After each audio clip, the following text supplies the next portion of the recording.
And one of the most remarkable stories, Ya Ikhwan, I have heard with this regards, is a story of a woman who lives in the city of Mansourah in Egypt.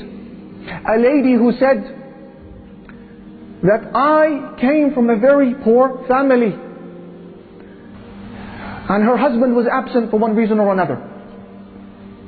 And she said, my daughter became very ill on one particular evening, and she began to fever like never before. And I could do nothing for her. I have no money for food. We spent that evening hungry, let alone buy her medication. And I would pray 2 rak'at to Allah Almighty, 2 units, and call upon Him and attend to my daughter. And pray and call and place my trust in Him and call to my daughter. Attend to my daughter. And the hours would pass. It was now midnight, 12 o'clock, 1 o'clock in the morning. Then they hear a knock on the door. Who is it? It's the doctor. It's the doctor. So the lady, she puts on her hijab. She opens the door. Assalamu alaikum. Wa alaikum assalam. Where is the girl? He says. The lady, she says, she's in the room. Allahu Akbar, who sent him?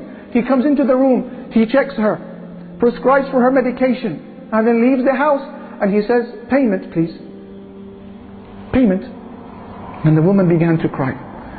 She said, doctor, I don't have anything to pay you with. He said, what do you mean? How rude of you. You should be ashamed of yourself. Don't you have any shyness? You call me in this late hour of the night to attend to your daughter, and you know you have no wealth to pay me. She said, doctor, wallahi, I didn't call you. I don't even have enough money to buy a phone. We haven't even eaten this evening. He said to her, what do you mean you didn't call me? Is this not door number such and such? She said, no, that's the door next door.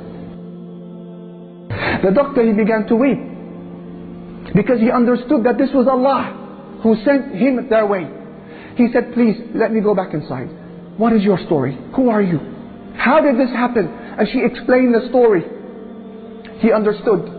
So he bought them food for that evening. And he went and he purchased and delivered the medication himself. And he gave her a monthly wage as well. And I'm sure that if I ask any one of these brothers to mention a similar story, you could. When you needed Allah, you had nobody to ask but Him, and you were given.